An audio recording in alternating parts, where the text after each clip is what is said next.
Acompanha comigo o raciocínio. Tipo, você chega no supermercado pra comprar as coisas pros teus churras, né? Aí tu sai do supermercado completamente chocado, com a carteira completamente vazia, com cerveja barata e aquela carne dura igual sola de sapato. Foi o que deu pra comprar, né? Era isso ou não ia sobrar dinheiro pro carvão. Já passou por isso? Cara, eu vou te explicar exatamente por que isso tá acontecendo. O que tá acontecendo agora, galera, é que o preço dos alimentos, né, tá nas alturas, principalmente das carnes. Picanha, que já esteve a menos de R$50 a quase 70. Cadê a picanha no prato que me prometeram, né? Então vamos entender exatamente por que a comida tá tão cara no Brasil e qual a perspectiva desse cenário melhorar no futuro. Vamos lá.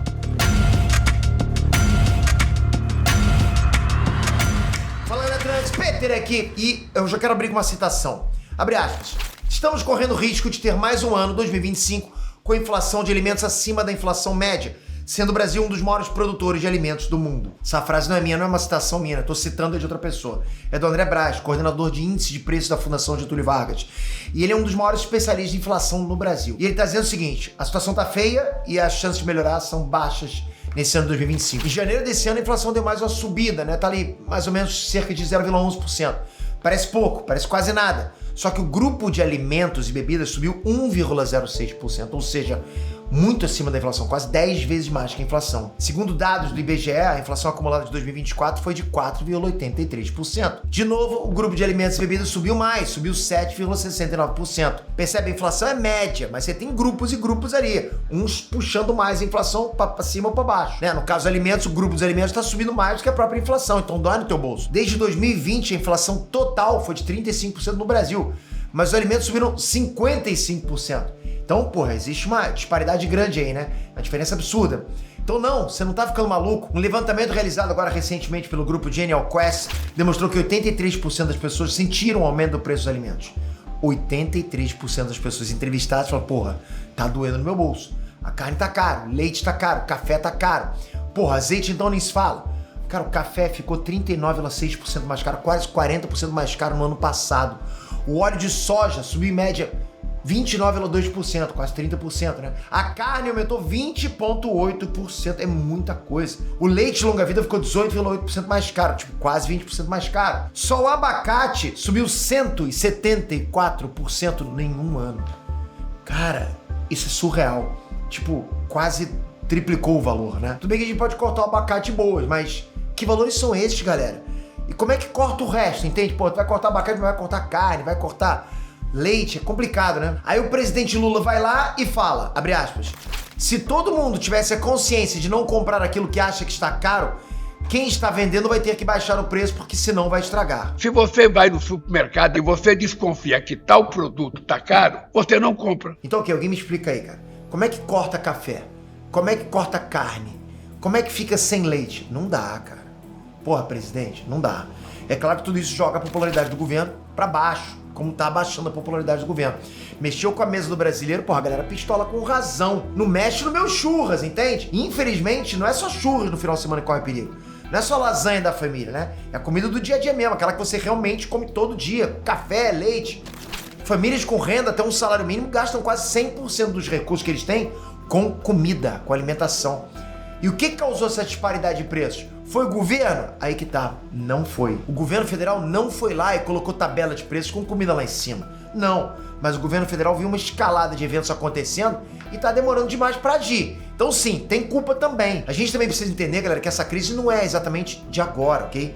Em 2020, a pandemia puxou a alta dos preços. Aí fica, porra, com muita gente presa em casa, confinada em casa, o consumo disparou. O auxílio emergencial foi essencial, entende? Mas também injetou muita grana na economia, também aquecendo o consumo. E aumento de demanda produz aumento de preço.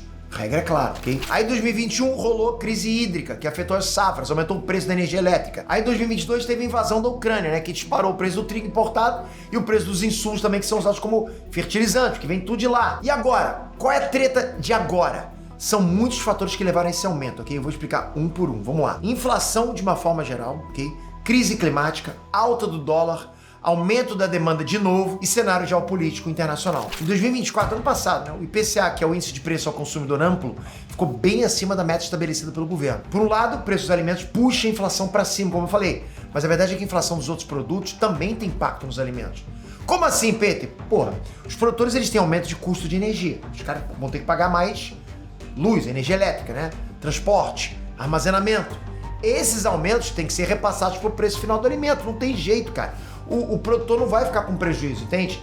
Em setembro e outubro, o custo de energia disparou no Brasil. Isso teve impacto na produção de alimentos.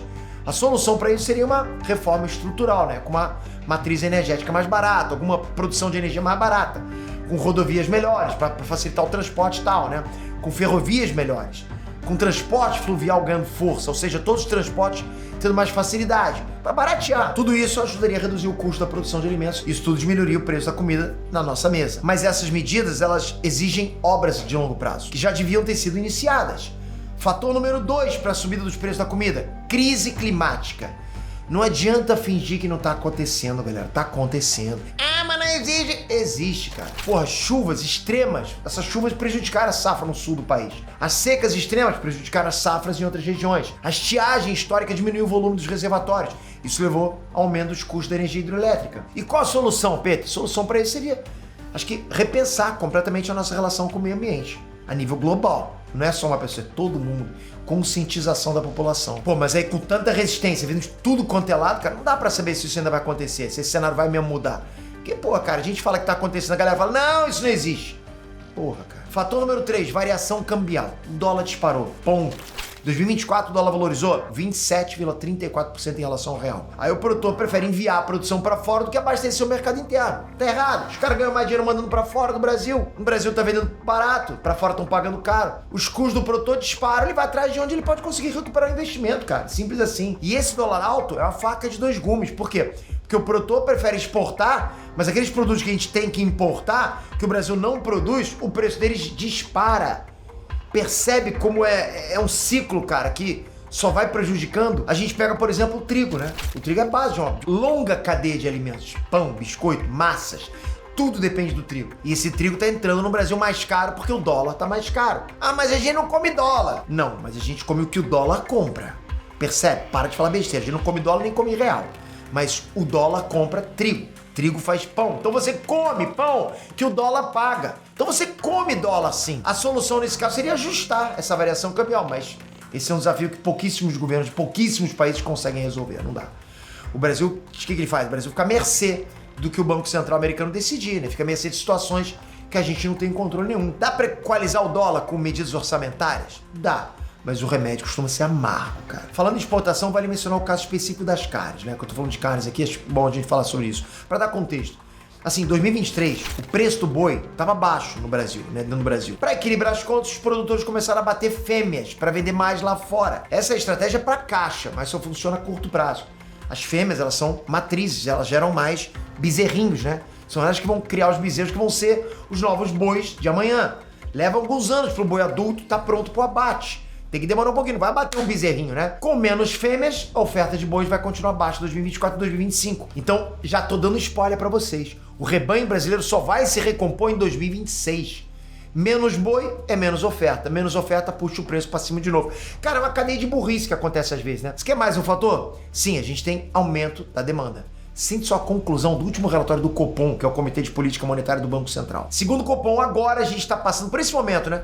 Por um mercado de trabalho aquecido, ok? Aumento nas concessões de crédito e uma política fiscal expansionista. O que é isso, Pedro? O que significa? Mais gente recebendo salário, mais gente conseguindo pegar empréstimo para investir, governo subindo os gastos com projetos públicos. Parece tudo muito bom, né? Pô, qual o problema disso, Pedro?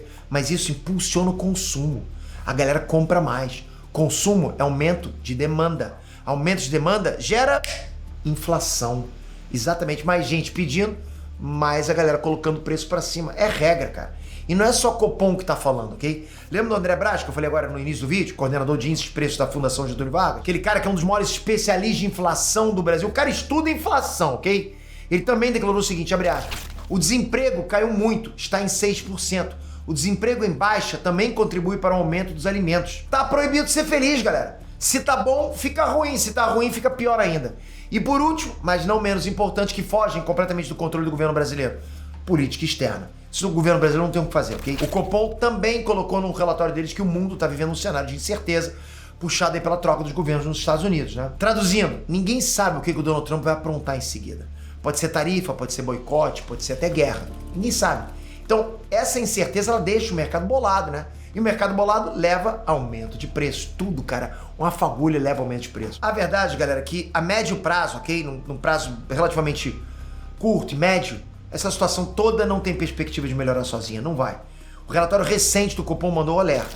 A gente vai ter alta inflacionário nos próximos meses. A gente vai continuar com aumento no preço dos alimentos, ou seja, se você está reclamando da carne, da soja, do leite, vai aumentar mais. E o Copom também avisou, subindo o dólar, sobe tudo. E os produtos industrializados também podem ficar mais caros. Produto industrializado, ok?